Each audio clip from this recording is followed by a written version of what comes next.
देखिए आज हम लोग क्या पढ़ने वाले हैं, माइटोकॉन्ड्रिया। माइटोकॉन्ड्रिया के बारे में पहले भी आप लोगों को बताया जा चुका है, ठीक है। माइटोकॉन्ड्रिया क्या होता है? माइटोकॉन्ड्रिया है, माइटोकॉन्ड्रिया को कोशिका का सबसे महत्वपूर्ण अंग माना जाता है। जो कोशिका होती है उसकी, ये कोशिका है, कोशिका के सबसे महत्वपूर्ण अंग किसको माना जाता है? माइटोकॉन्ड्रिया को, ठीक है। कोशिका का बिजली घर भी इसको माना जाता है। किसको माना जाता है? माइटोकॉन्ड्रिया को। माइटोकॉन्ड्रिया को और क्या माना जाता है? कोशिका का बिजली घर माना जाता है। माइटोकॉन्ड्रिया को कोशिका का शक्ति गृह कहा जाता है। क्या कहा जाता है? शक्ति गृह कहा जाता है। यानी हम लोग एक तरह से कह सकते हैं कि कोशिका में जो भी शक्ति आती है माइटोकॉन्ड्रिया से आती है। कहाँ से आती है? माइटोकॉन्ड्रिया से आती है। जिस तरह एक पावर प्लांट बिजली बनाता है, वैसे ही माइटोकॉन्ड्रिया कोशिका के काम करने के लिए क्या बनाता है?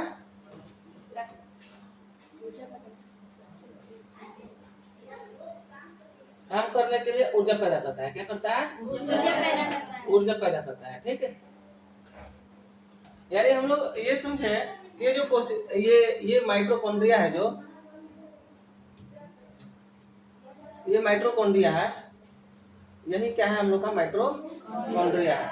इसमें क्या होता है? एटीपी होता है। क्या होता है? एटीपी और एडीटीपी, जिसको हम लोग क्या कहते हैं? एनर्जी कहते हैं। एनर्जी एटीपी से ही मिलता है। किससे मिलता है? एटीपी से ही मिलता है। इसको हम लोग एटीपी प्रोडक्शन भी कहते हैं, जिसको हम लोग क्या कहे, अभी पढ़े हैं क्या, ये पावर प्लांट। क्या? पावर प्लांट, ठीक। यानी कोशिका का जितना भी ऊर्जा होता है वो किससे आता है? माइटोकॉन्ड्रिया से। आज समझ में? किसी को डाउट नहीं ना?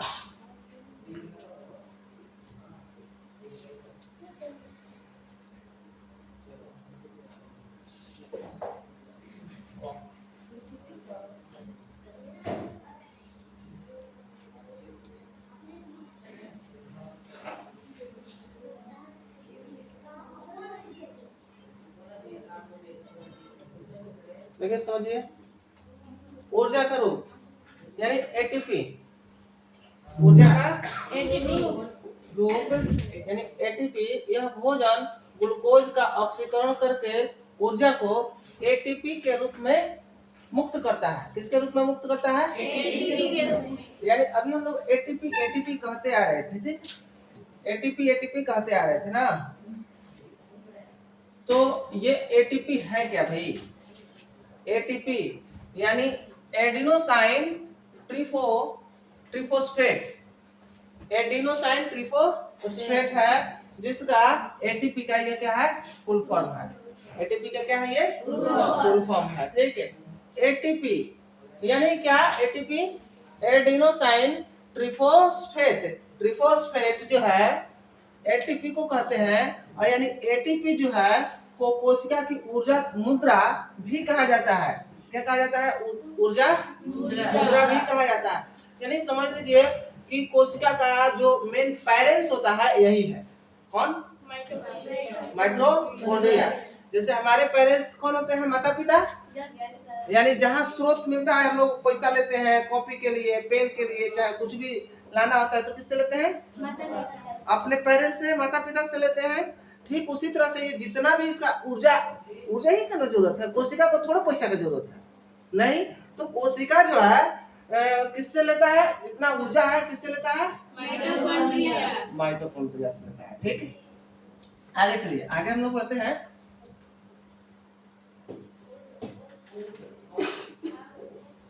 रचना, इसकी रचना कैसी होती है? इसकी रचना कैसी होती है देखते हैं। देखिए रचना जो है,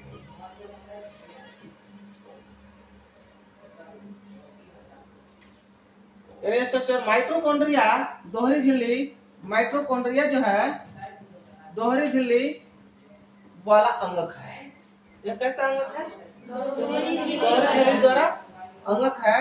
दोहरी झिल्ली जैसा यह क्या है? एक अंगक है। ये रहा हम लोग का, देखिए ये हम लोग का पहला, हम लोग का क्या होता है,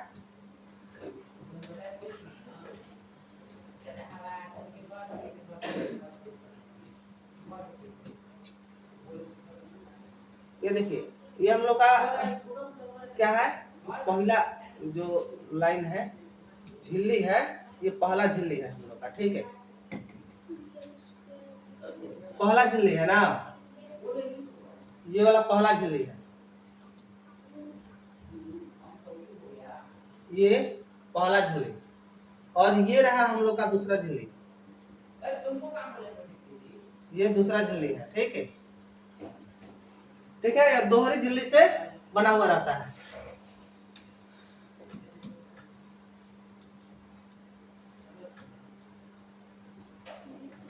दोहरी झिल्ली वाला अंगक है। बाहरी झिल्ली या छिद्रित होती है, बाहरी झिल्ली क्या होती है, छिद्रित होती है, ठीक है, बाहरी झिल्ली क्या होती है, छिद्रित होती है। भीतरी झिल्ली बहुत अधिक बलित होती है। इन फोल्ड्स को क्रिस्टी कहते हैं, इसको क्या कहते हैं, क्रिस्टी कहते हैं ना।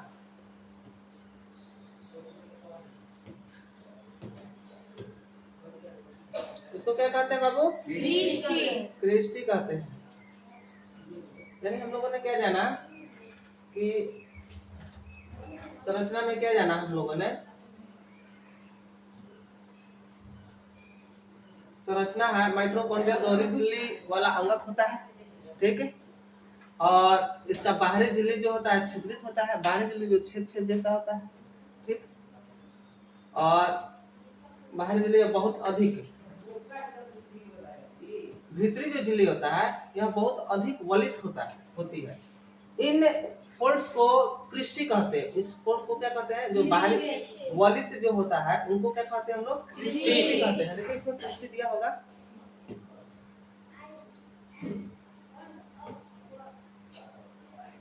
देखिए ये रहा क्रिस्टी, ये अंदर वाला झिल्ली बतला है ना, ये अंदर का झिल्ली होता है, ये अंदर का झिल्ली होता है, ये अंदर का झिल्ली होता है, ये दीवार के जैसा होता है, किसके जैसा होता है, दीवार के जैसा होता है, और इसी को क्या कहा गया है, यह क्या होता है, क्रिस्टी होता है, ठीक है, क्रिस्टी भी कहते हैं, इसको क्या कहते हैं, क्रिस्टी। ये फोल्ड्स ऊर्जा बनाने वाली रासायनिक अभिक्रियाओं के लिए बड़ा क्षेत्र प्रदान करता है। यानी बड़ा, यह क्या है कि एक दीवार के जैसे, ये जैसे हमारे क्लासरूम का जो दीवार है, एक बाहर से वो घेर के रखा हुआ है और क्लासरूम बनाए हुए, ठीक है, और ताकि इसमें बच्चे इधर उधर ना जाए, चाहे बाहर से कोई डिस्टर्ब ना हो, है, या अब बाहर से कोई जा रहा है आ रहा है तो दिखाई देगा तो थोड़ा ध्यान उधर चला जाएगा। ठीक उसी तरह से ये जो क्रिस्टी है, यानी अंदर वाली झिल्ली जो होती है, बहुत ही क्या होती है कि बाहर अपनी ऊर्जा को बाहर नहीं जाने देती है, और ऊर्जा को कहाँ रखती है, अंदर ही रखती है, ठीक है, बड़ा क्षेत्र प्रदान करता है ऊर्जा का। नेक्स्ट देखते हैं, इसकी अपनी विशेषता है। इसकी अपनी विशेषता क्या है भाई, इसकी अपनी विशेषता, माइटोकॉन्ड्रिया के पास अपना खुद का डीएनए और राइबोसोम होते हैं। डीएनए और क्या होते हैं, राइबोसोम होते हैं। इसका मतलब है कि यह अपने स्वयं के कुछ प्रोटीन खुद बना सकता है। इसे अर्ध स्वायत्त इंग्लिश में हम लोग कहते हैं इसको सेमी ऑटोनॉम्स, क्या कहते हैं, सेमी ऑटोनॉम्स कहते हैं, अंगक भी कहा जाता है, यानी अर्ध स्वायत्त अंगक भी कहा जाता है। किसको कहा जाता है, माइटोकॉन्ड्रिया को कहा जाता है अर्धस्वायत्त। अभी ये पढ़े ना, माइटोकॉन्ड्रिया के पास अपना खुद का डीएनए होता है, डीएनए और राइबोसोम होता है। इसका मतलब यह है कि यह स्वयं का प्रोटीन खुद बना सकता है, यह प्रोटीन खुद बना सकता है, यानी हमारे कोशिका में जो माइटोकॉन्ड्रिया है वो खुद अपना प्रोटीन बना सकता है, बाहर से उसको प्रोटीन की आवश्यकता नहीं होती है, ठीक है। महत्वपूर्ण कार्य, अब इसका कार्य क्या है, कार्य समझते हैं, कार्य क्या है, ठीक है।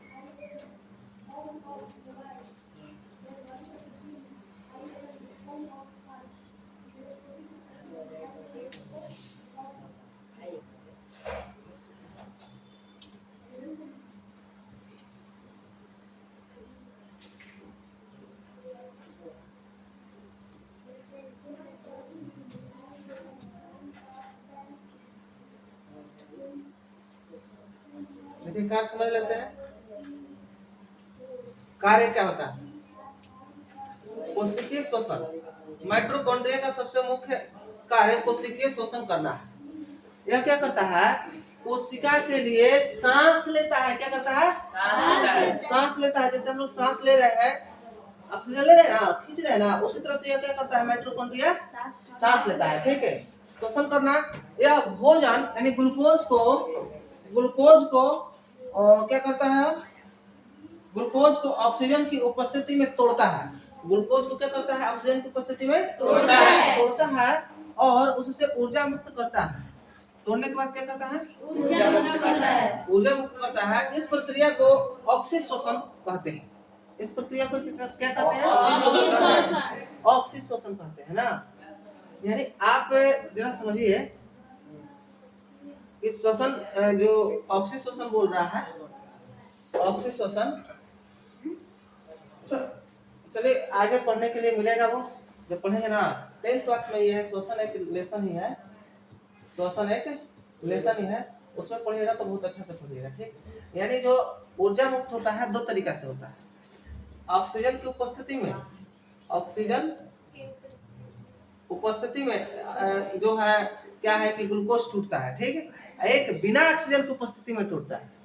ऑक्सीजन नहीं रहेगा फिर वो क्या करेगा? टूटेगा, ऊर्जा मुक्त होगा। तो उसमें से उस टाइम में जब ऑक्सीजन रहता है तब ऊर्जा ज्यादा मात्रा में उत्पन्न होती है, और जब ऑक्सीजन नहीं रहता है उस समय ऊर्जा कम मात्रा में उत्पन्न होता है। ठीक है, इस प्रक्रिया को क्या कहते हैं? ऑक्सीशोषण कहते हैं। Aerobic respiration, aerobic respiration. ठीक है, चलिए नेक्स्ट वाला पे चलते हैं।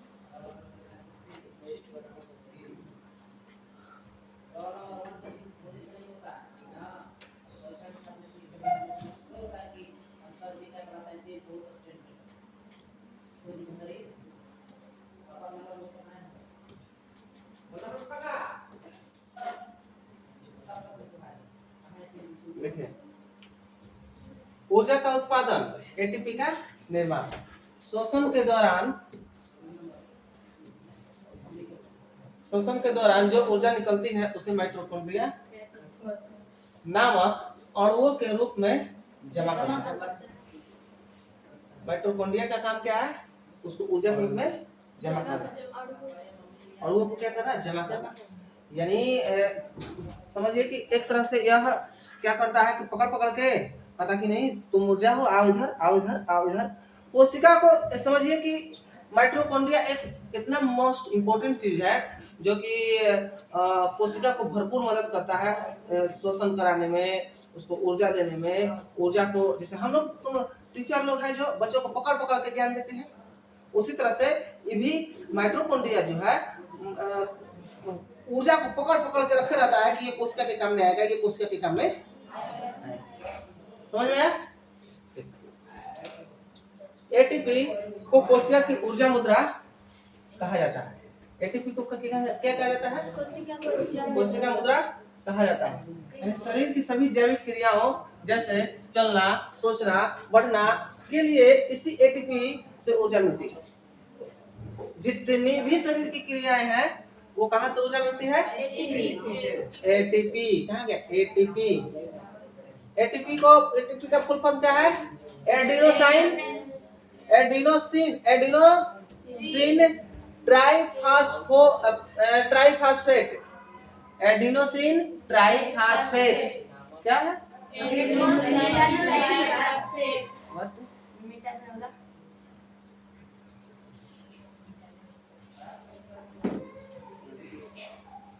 ठीक है, एटीपी का फुल फॉर्म एडिनोसिन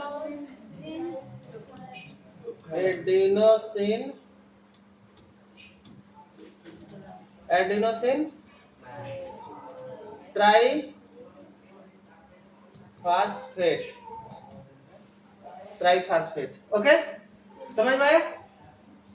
चलिए आगे बढ़ते हैं हम लोग। यानी ये किसका है क्या बताते हैं? एटीपी से क्या निकलता है? ऊर्जा। क्या निकलता है? ऊर्जा। यानी हम लोग एक सिंपल भाषा में कहें एटीपी क्या है? ऊर्जा गृह है। क्या है? ऊर्जा गृह है। और इसको ऊर्जा गृह कहा भी जाता है। एटीपी को क्या कहा जाता है? ऊर्जा गृह कहा जाता है। ठीक है।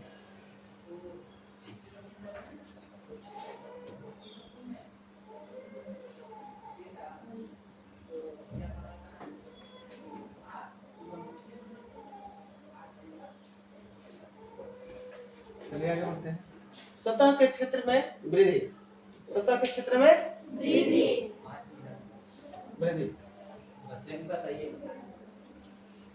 सतह के क्षेत्र में वृद्धि भैया देखो, role of Christie role of Christie, यानी जो हम लोग का माइटोकॉन्ड्रिया थी, माइटोकॉन्ड्रिया के जो अंदर वाला इस तरह से बना हुआ था, इस तरह से ऐसे बना हुआ था ना, अंदर में ये चीजें थी। ये वाला जो चीज है, ये पोर्शन है जो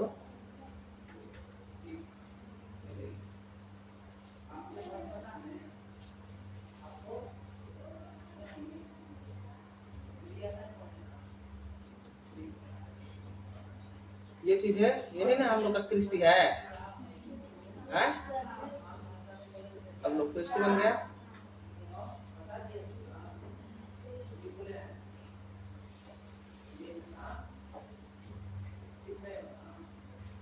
ये हम लोग का क्रिस्टी। ठीक है।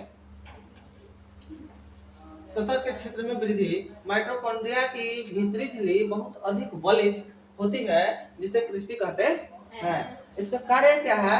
ये फोल्ड्स रासायनिक अभिक्रियाओं यानी एटीपी बनने वाली के लिए बहुत बड़ा सतह क्षेत्र प्रदान सतही क्षेत्रफल प्रदान करती है, जिससे ऊर्जा उत्पादन अधिक प्रभावी हो जाता है। अगर समझिए जरा कि कुछ ऊर्जा निकल रहा है और निकल के चारों तरफ फैल जा रहा है, ठीक है, एक वो ऊर्जा है। ठीक है। और उस ऊर्जा को एक रूप प्रदान कर दिया जाए। क्या किया जाए कि उस ऊर्जा को घेर दिया जाए। क्या किया जाए? घेर दिया जाए। इधर उधर नहीं जाएगा, ऊर्जा उत्पन्न होगा। जैसे हम पैसा कमा रहे हैं तो कहीं इधर दे दे रहे हैं, कहीं इधर दे दे रहे हैं, कभी उधर दे दे रहे हैं, तो इस तरह से पैसा छिटा जा रहा है। नहीं बुझाएगा कितना हम कमा रहे हैं। लेकिन वही पैसे को जब हम लोग चारों तरफ से कलेक्ट करके रख लेंगे, रख लेंगे तो वो क्या हो जाएगा?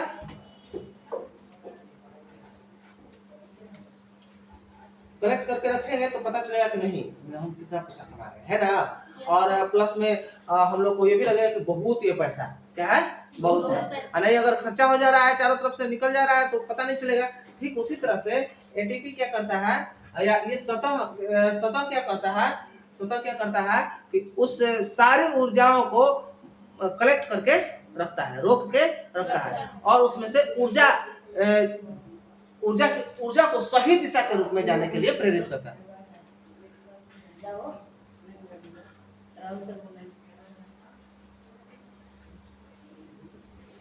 ठीक है, समझ में आया? यानी तो आज वही सब सारा चीज तो हो ही गया माइटोकॉन्ड्रिया के बारे में। माइटोकॉन्ड्रिया क्या है? माइटोकॉन्ड्रिया को हम लोग ऊर्जा गृह कहते हैं। और क्या क्या है?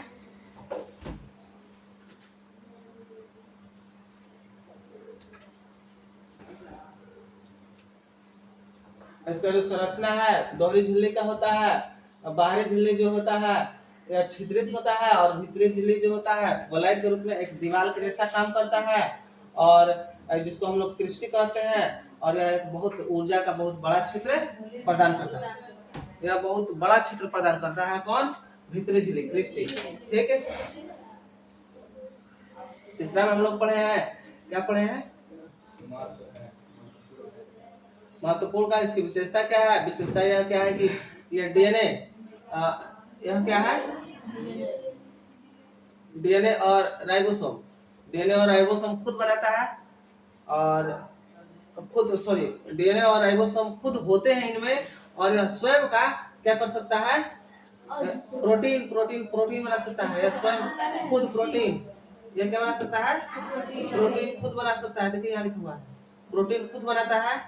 ठीक है, ये खुद बना सकता है। इसीलिए इसको प्रोटीन बना सकता है, इसीलिए इसको क्या कहते हैं, अर्धस्वायत्त कहते हैं। क्या कहते हैं इसे, अर्धस्वायत्त। ठीक है।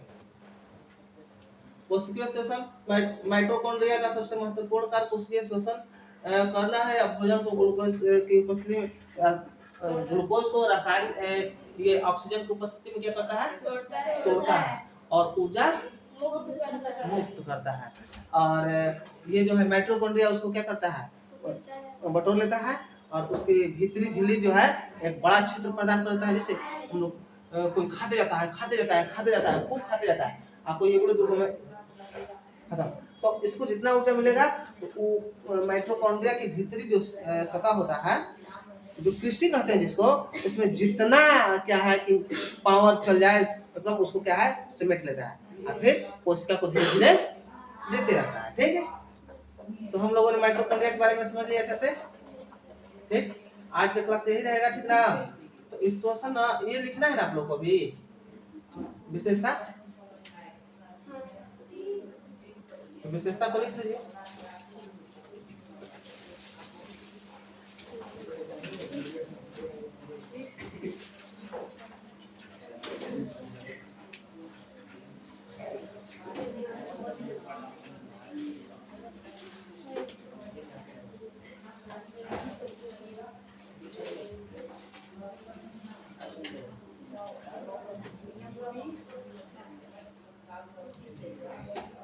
नोट कीजिए।